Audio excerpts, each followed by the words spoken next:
Hey you, and welcome. My name's Mike. Still. And in this old video, we're gonna yap away at a few things, a few yokes. One yoke in particular, and we're gonna talk about a search in Southern California. A couple of them. In the year 2010, I remember it well, San Diego and the surrounding areas were abuzz.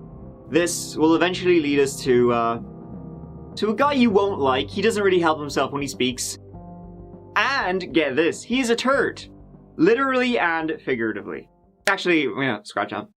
Literally and literally. Let's give it a go.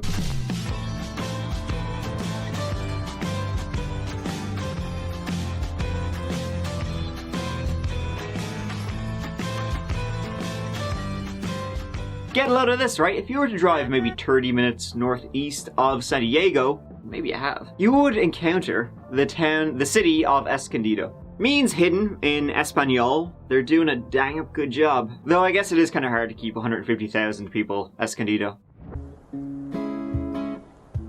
Well, that's what it is today at least. About 10 years earlier than today. About 10,000 people less. And one family in particular was there.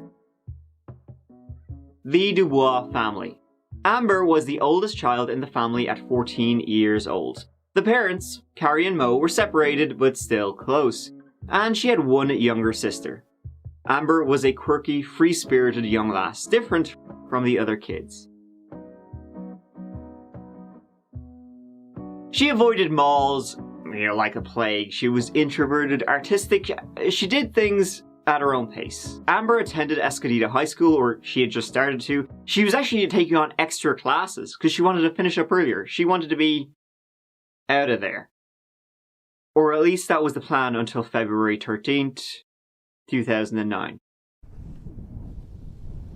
That day, that Friday morning, she was walking to school as usual. Well, except a little more excited at this time, as she was going to buy a lamb. She was doing a project for Future Farms of America. So gotta get that lamb. Has to be done. And so she was carrying a check for 200 big ones as she walked the roughly mile from her house to her high school. She never finished that walk though. That afternoon her stepfather, he was surprised when she never came home from school because she was very, on the dot. He called her, no answer, texts, nada. So he rang up the school and the teachers said they were surprised at her absence that day. The teacher, she was supposed to give that check to for 200 smackaroos. They never got that check and she would have given it. She was so excited about this farming project, she loved animals. So something was very wrong. This was very worrying for predictable Amber. The knocking on neighbors' doors began, followed swiftly by Nina's, as there was no sign of her. No sign of her at all in quiet, safe, northeastern Escondido. A 14-year-old Escondido girl is missing tonight, and her parents are asking for the public's help to find her. And she was bringing a check to get her lamb, and she was excited to get there, and she's never missed a day of school. She got perfect attendance. Very out of character for her not to show up there.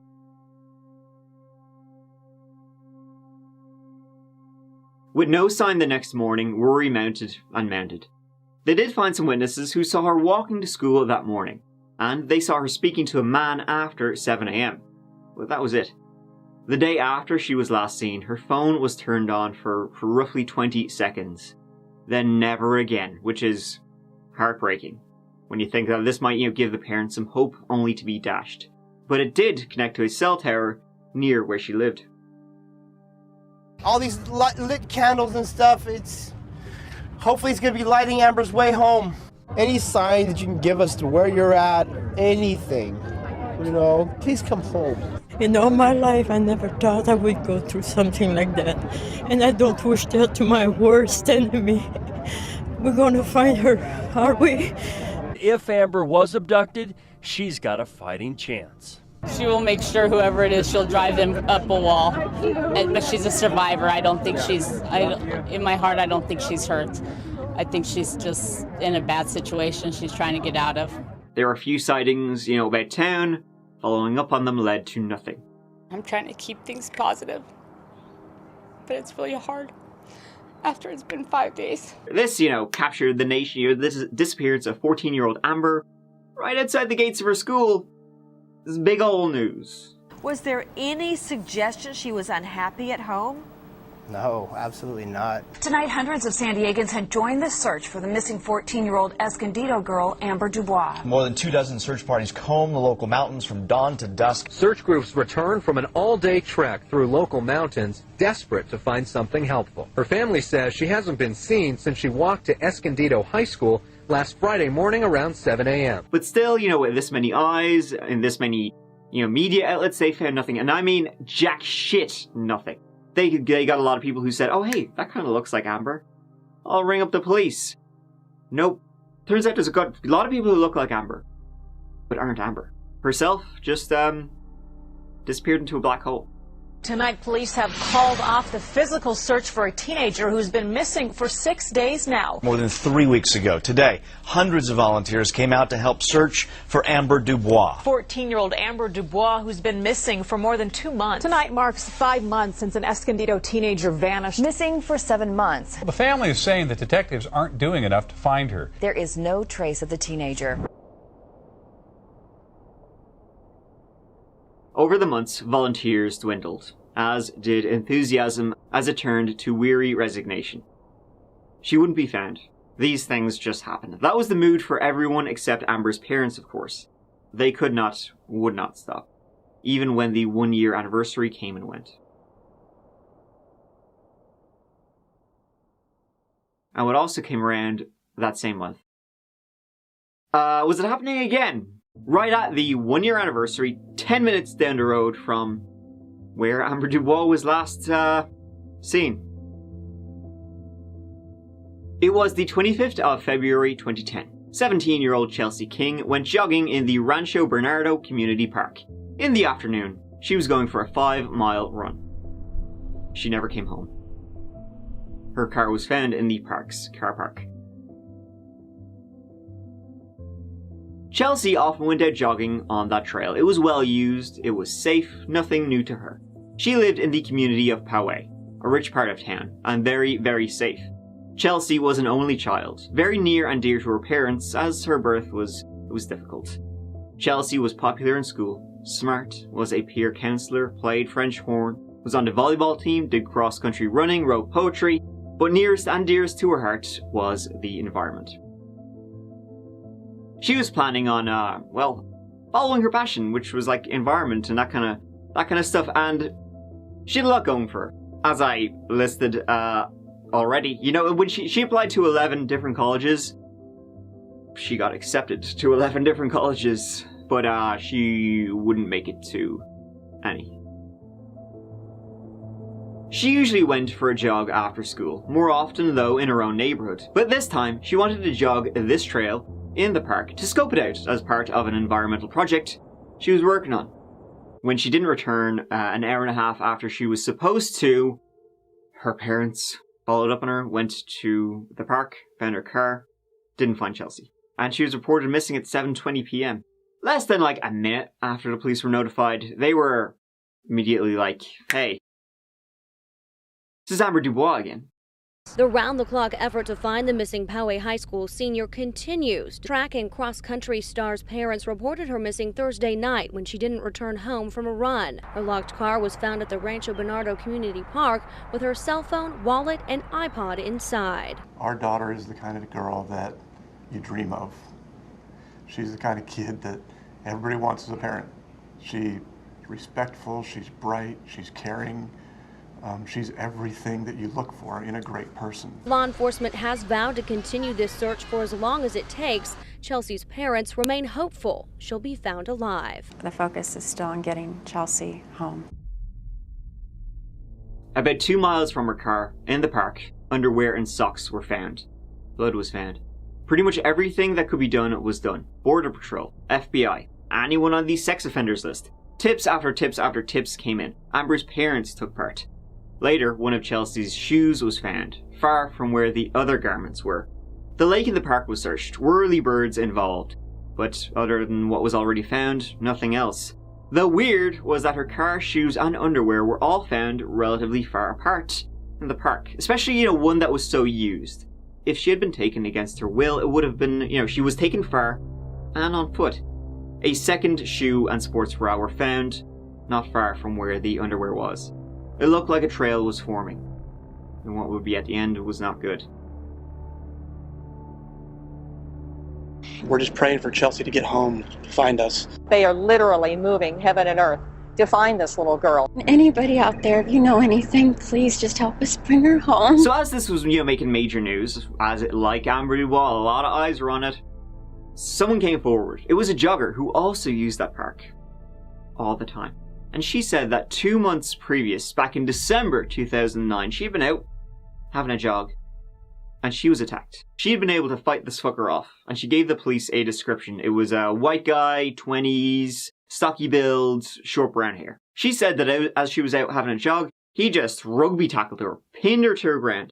Now, luckily for her, she knew self-defense. She knew taekwondo, so she clocked him with her elbow in the face. Not sure if you need self-defense to know to elbow somebody in the face, but anyway, he fell back, she legged it. And so the description of the man she gave, that same guy was seen in the park the day Chelsea King disappeared. It took days before the clothing could be analysed, and DNA was found, coming from two different people. One, Chelsea, the other, a man. But not a, like we usually see an unidentified guy. No, not this time. This wanker was on the sex registry. Meet convicted sex offender John Albert Gardner III. And he certainly was that. See, I can make jokes about Maxon too, you guys. John had been in prison for 5 years after molesting a 13-year-old girl back in 2000. And when police originally spoke with all the sex offenders in the area, they missed him. They missed him because his registered address was his grandmother's house in a separate county 50 miles away. He was actually living with his mother and his stepfather in a house right on Rancho Bernardo Park. John was 30 years old and, as I said, living with his mother and stepfather near the very park Chelsea disappeared in. On the 25th of February, when his mother came home from work that evening, he wasn't at home and hadn't answered any calls or texts all day. John's mother, Kathy, she was worried. He'd been behaving erratically, mood swings and some suicidal tendencies. He had been having mental health issues since he was 4 years old. His behavior as he grew older became more and more unhinged, described as seriously emotionally disturbed. He partook in illegal substances, not usually great help, and had been hospitalized psychiatrically countless times.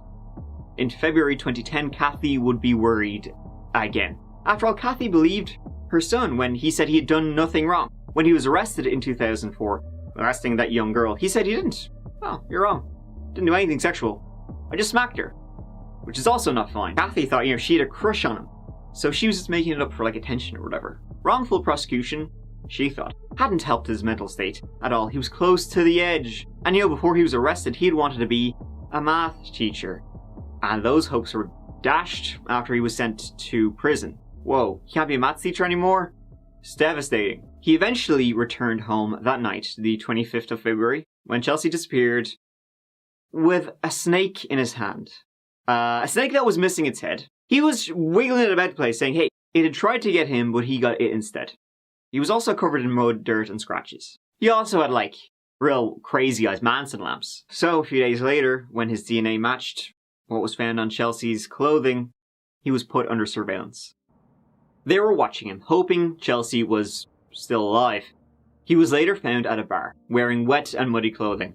And so the police took him in and did a lineup for the woman who had been attacked months before, and she instantly fingered him. He was arrested and interviewed about the disappearance of Chelsea King. He said nothing, even when confronted with his own DNA. He said he was being falsely accused. This is a load of shite! You got the wrong guy. And guess what? I bet you're going to try and pin Amber Dubois on me too. Yeah, he said that. Red flag. In fact, there were so many red flags about John Gardner, it's amazing. He was still out and about. John Gardner stood stone-faced in the San Diego courtroom as he was charged with raping and murdering 17-year-old Chelsea King. Gardner is already a convicted sex offender, admitting to molesting his 13-year-old neighbor in 2000. Investigators think he may be the man who attacked a 22-year-old woman in Southern California this past December, and could also be responsible for the disappearance of 14-year-old Amber Dubois. I don't believe that Gardner in this case had any chance of rehabilitation. This is a serial pedophile, a serial sex offender. A psychiatrist who did an evaluation of him back in 2000 labeled him a danger to society. Here, quote, "The defendant does not suffer from a psychotic disorder. He is simply a bad guy who is inordinately interested in young girls. However, his predilection towards younger girls is a problem. He manifests significant predatory traits and is a danger to the community." This was a warning unheeded. It was kind of unheeded though, because, you know, opposite that, they had a load of people who came forward when he was arrested saying he's a great lad, stand-up fella, love him, sound guy. They all thought he had a good character. He had nothing like, you know, predatory, as these psychiatrists would say, in him at all. They were wrong. At the time of his sentencing in 2000, Gardner had several people write letters of praise on his behalf. Jennifer Tripp, who dated him in high school, wrote, "Never once in the whole time that I have known John have I ever felt threatened or scared." Supporters came in enormous numbers for a candlelight vigil late last night to mourn the teenager's tragic death. And somehow her parents found the strength to attend this vigil to thank this tight-knit community for prayers and support. One of the nicknames that I've always called my daughter is my angel. And she's my angel forever. Police discovered what they believe is her body in the county park where she went for a run. This is the area that we had been searching, but unfortunately we missed it because it was in a shallow grave. Chelsea was found 5 days after she disappeared. FBI divers found her in the lake. John was in court the very next day, charged with murder. Mr. Gardner wishes to enter a plea of not guilty to both counts and deny the allegations that are attached thereto. All right. Not guilty plea be entered. Denial to any and all allegations. The public reaction that John was living in their midst, but not registered there, was unmissable, especially towards his mother. John's mother, Kathy, she worked as a nurse in the behavioral unit of her hospital. If anybody could have recognized the signs of a person who would be this dangerous, well, she should have, but maybe because it was her son, she was blind. Kathy Osborne is a registered nurse at Scripps Mercy in the behavioral health unit, and judging by these photos, she's a partier. These risque pictures obtained by 10 News show Osborne and a group calling themselves the Hash House Harriers running the hills around Lake Hodges and other trails and engaging in some wild activities. A co-worker emailed 10 News with this. She knew he was a danger and never reported him. Her judgment could let other people out of a psychiatric facility that should not be. Not only that, there was also the unheeded warnings about him. He violated his parole hundreds of times and nothing happened. And the connection to Amber Dubois was also unmissable, who went missing 10 minutes away. John Gardner would later take the police to Amber Dubois' body. See, he had pled not guilty to Chelsea King's murder, and said he had nothing to do with Amber Dubois. When the death penalty was on the cards, he quickly changed his mind, not having that, pled guilty to both, and took them to her body, on an Indian reservation 20 miles north of where she vanished.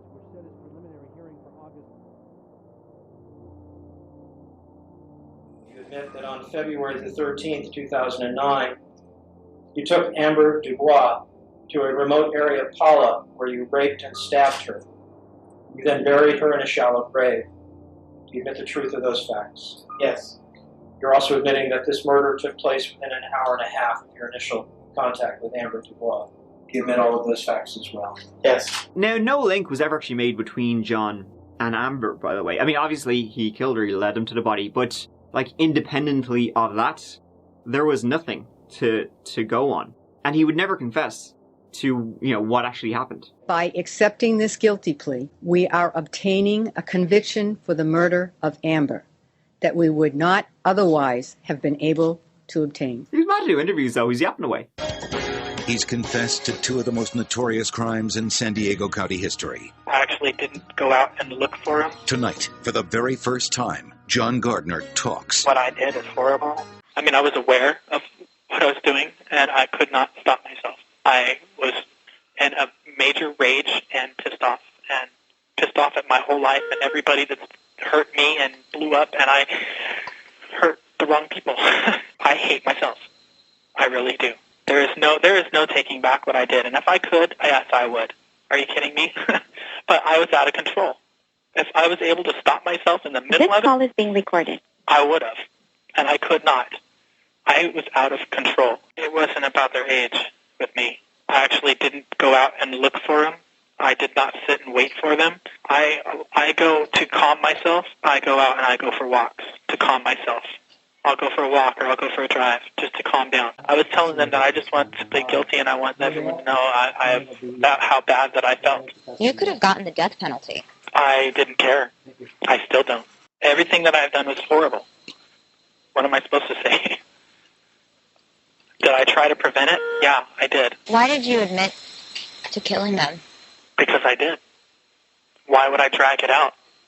Why would I put those families through going to court and looking at all that evidence and having them sit there and have the DAs and then my lawyers and everybody throw it up in their face? And I tried to get help beforehand. There's so many things that caused me to go into a spiraling downhill that I went in. I was not in control. I called all these mental health places saying, I'm losing control, I need help. They told me, oh, too bad, as soon as they found out I was a sex offender. Now, if I'm denied help, am I fully to blame? Well, for my actions, hell yeah, I understand. But could it have been prevented? Yeah, it could have. Hey, John. Yeah. Are there other victims? I can try.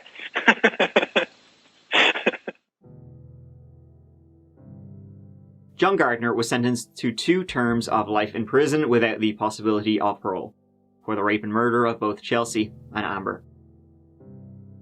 He also got another 25 years to life for his attack on the woman in December 2009. This time it is the judgment and sentence of the court that for the crime of murder in the first degree, Chelsea King, under special circumstances, life without the possibility of parole. For the crime of murder in the first degree of Amber Dubois, under special circumstances, life in prison without the possibility of parole. For the crime in count 2, assault with intent to commit a rape with 2 strikes, the term is life in prison, mandatory minimum 25 years. Look at me.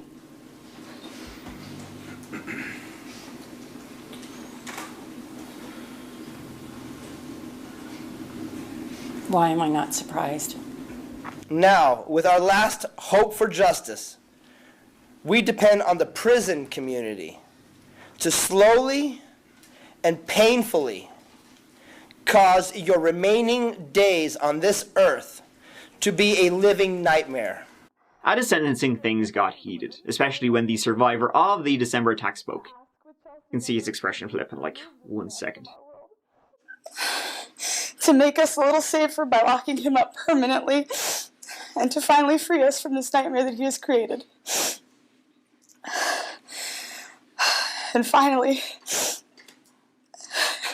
to ask him how his nose is.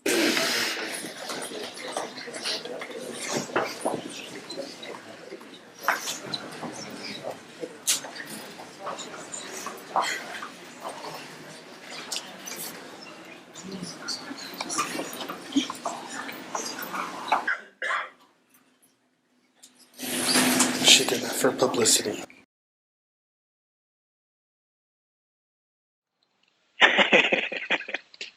If I got the death penalty, I would be sitting in a single cell for 25 to 30 years before they ever decide to give me the death penalty. Now, with the sentence that I have, I'm going to be dead within the next 5 years. Why? You guys don't know how prison works, do you?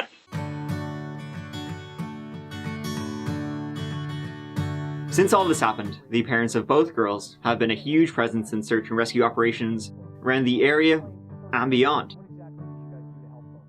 John, rotten in prison, which is great stuff.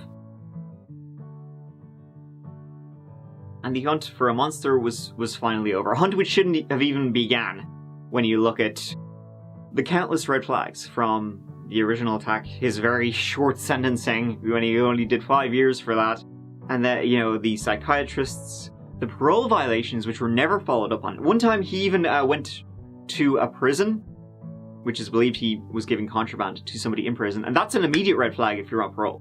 Like, felony, you get a lot of years for that. Nobody was following him. Nobody was keeping up with what he was doing. Until... yeah. And then he would come out and say, yeah, I tried to get help, but I didn't. I'm the real victim here. Now, if I'm denied help, am I fully to blame? Well, for my actions, hell yeah. I understand. But could it have been prevented? Yeah, it could have. Go fuck yourself, though. His name really says it all. What a turd. Thank you so much for watching. I really appreciate you taking the time to be here with this guy.